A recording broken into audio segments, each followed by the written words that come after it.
Hello everyone, I am the MoeChicken. This is Castlevania Harmony of Dissonance, and this is the Warp Room. In the last episode, we ventured across the capital,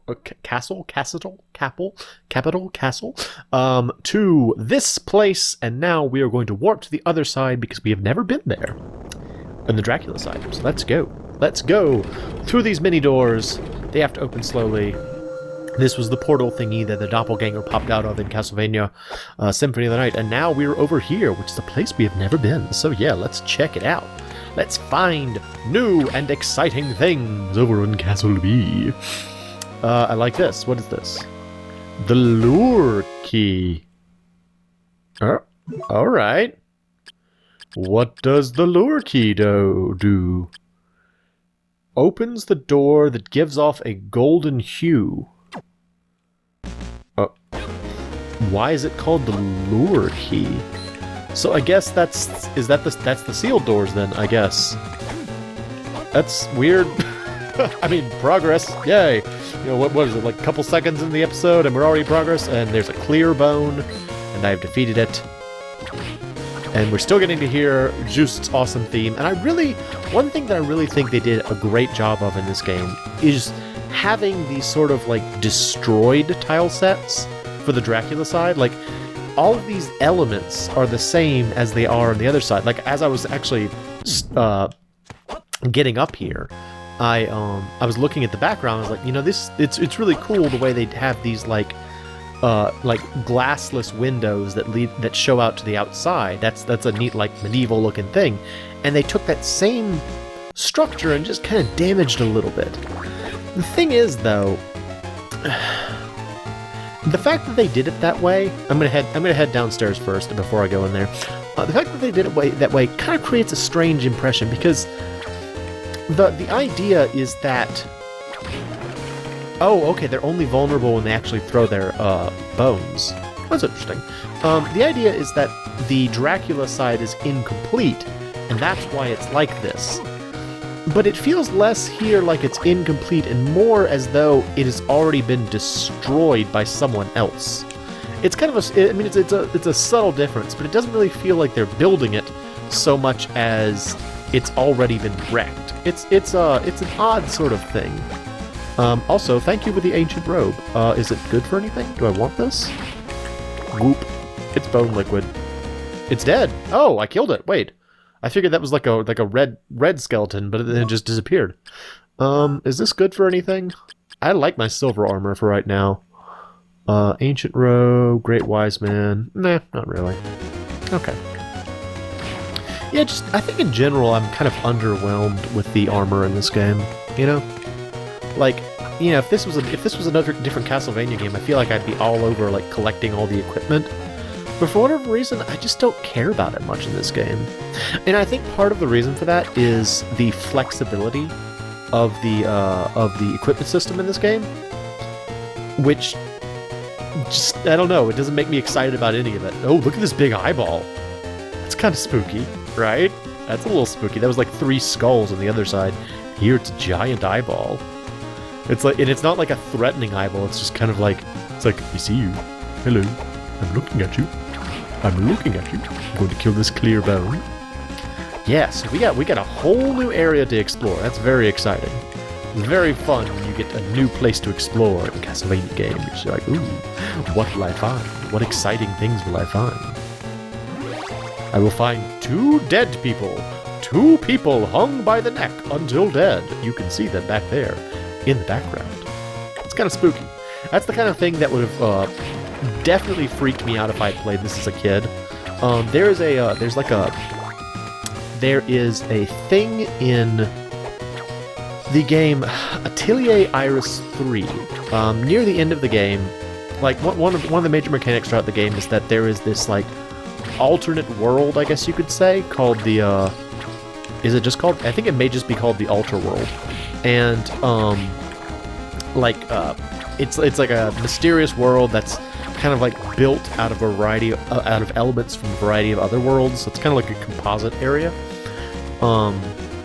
And near the end of the game, if you know, events happen such that they bring like a lot of different they start bringing the town into the alternate world, and up until that point, the town had been immune to it. So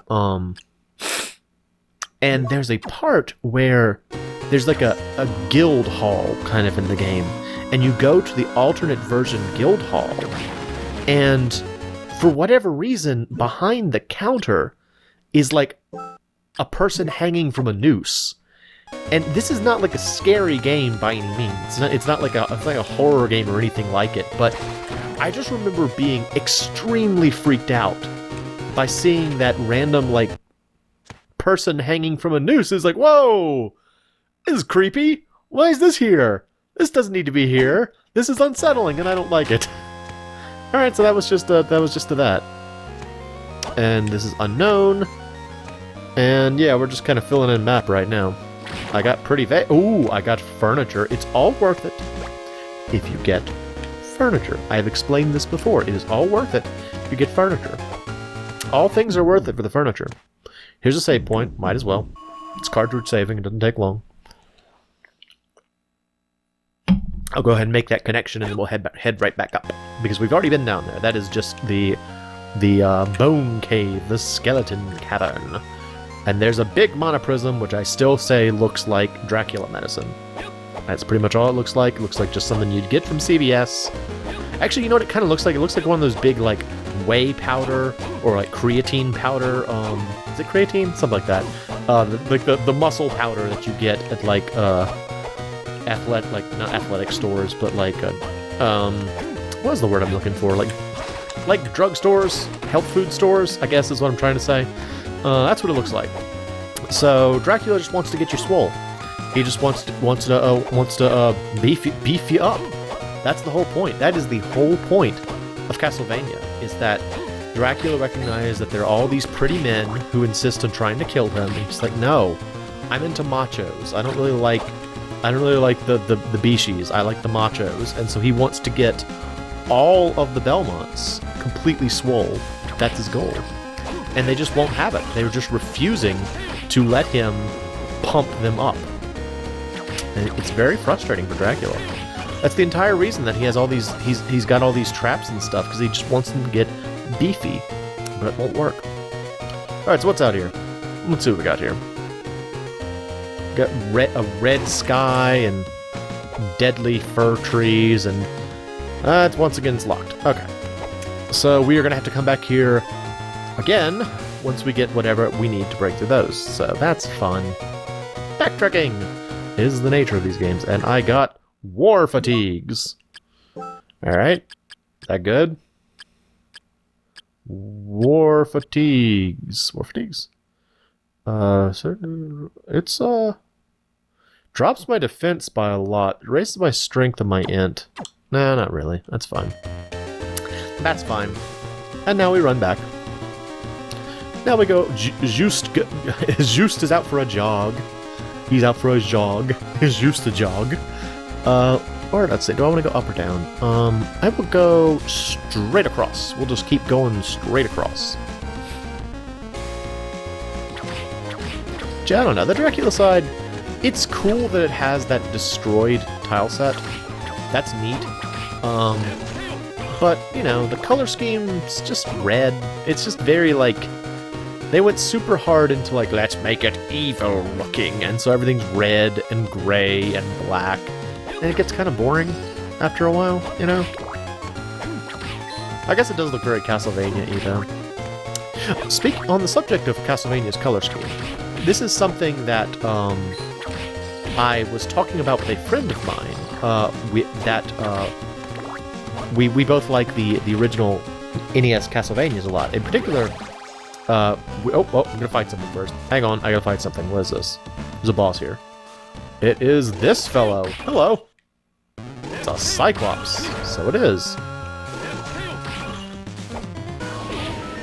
I was supposed to say he's doing something. He's like charging up for something.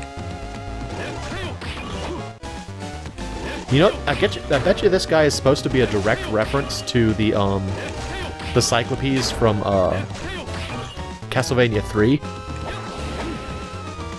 who pretty much fought you exactly like this, now that I think about it.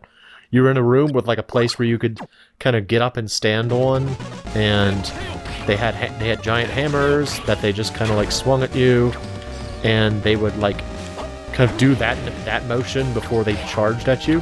This is probably supposed to be exactly that. That's pretty clever, actually. I like that.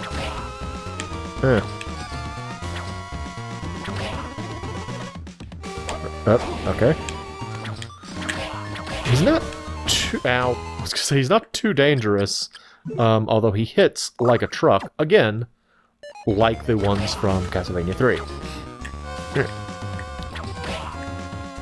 Alright.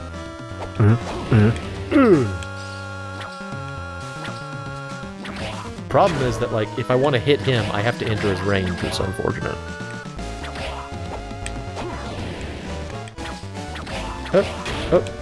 Ow.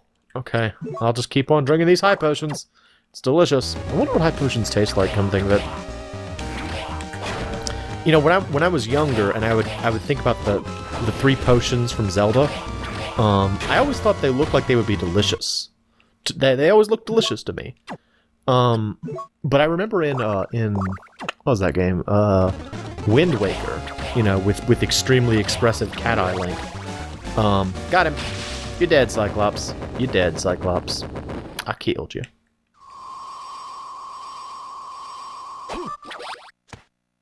No, I didn't get it. Dang it! I was concentrating so hard. Yeah, Cat Eye Link. He always looked like he didn't want to drink the potions. He'd be like, I don't know about this. Just looked really unpleasant for him. Anyway, yes, about the color schemes.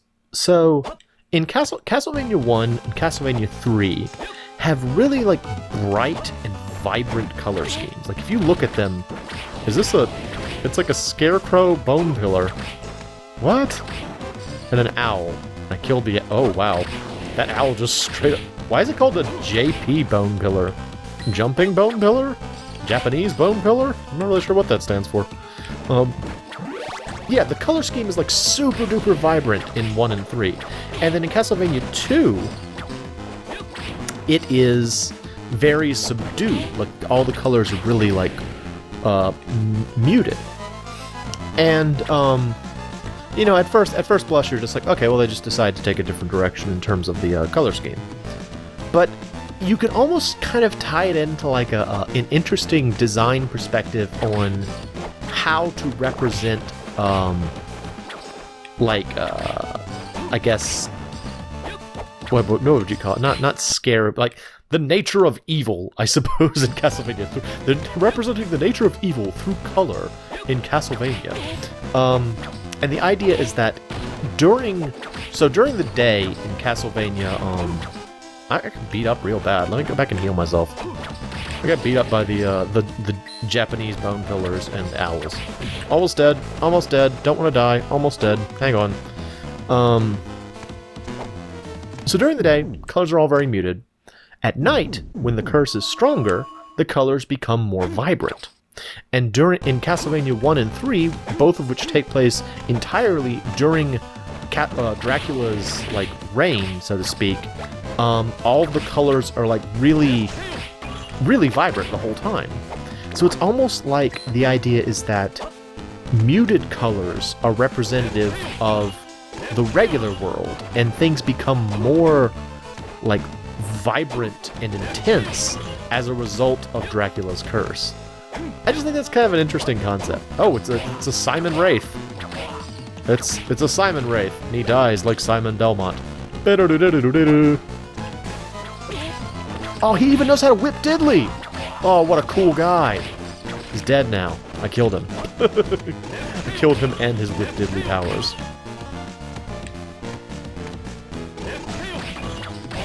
Doesn't know how to use sub-weapons, though. Doesn't know how to use sub-weapons, so... That would be really surreal for Zeus, because that's his grandpa. Imagine, like, a skeleton of your grandpa showing up and, like, trying to kill you. It'd be weird. It'd be super uncomfortable. I'd be like, Grandpa, stop it. I do like that they all seem to give me high potions, though. That's very helpful. I'll use some of those, come to think of it. Yeah. So I guess following up on that idea, the roses back there are filled with... Oh, hello! Roses back there are filled with evil, but the foreground is not evil. Only the roses are. Roses, though, super evil. Also on that subject, if I remember correctly, this area was very vibrant in the Maxim side, so I guess it doesn't work perfectly, but I still like the theory. I still like the color design theory relating to evil. Oh, hello, Japanese bone pillar. How are you? Seriously, is it jump bone pillar, I guess? That's all I can think about, but it's just strange. Why not call it, like, bone pogo or something? Bone spring. Spring bone. I don't know. They've had stupider names in this series than that. They could have gone with spring bone.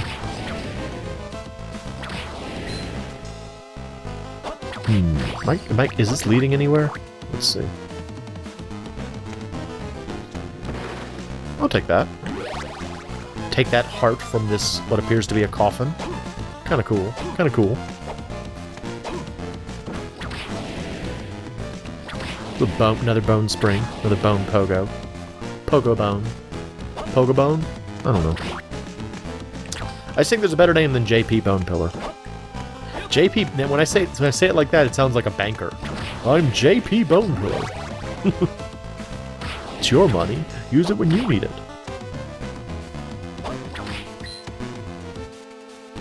I was reminded of J.G. Wentworth's song not too long ago.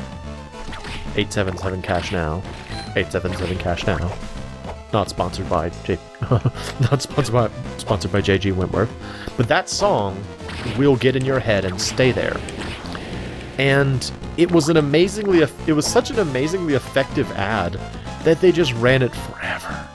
And they ran it in like various iterations too, with like different people singing the J.G. Wentworth 877 Cash Now. Just gets stuck in your head. It's a really addictive song about cash advances. Very important, that. Also, just noticed that I am up against times. Let's go a little bit more, just a little bit more, see if we can finish out the Wailing Way, or the evil Wailing Way, whatever it will be called. And that will be it for this episode. And once again, we are just spending our time trying to fill out the castle because there are things we still need to find and get.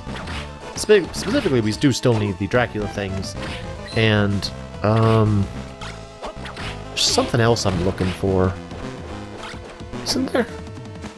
Wasn't there? Oh yeah, those like shiny blocks. We still need to know how to break those. So can't do that yet, meaning we are still not done.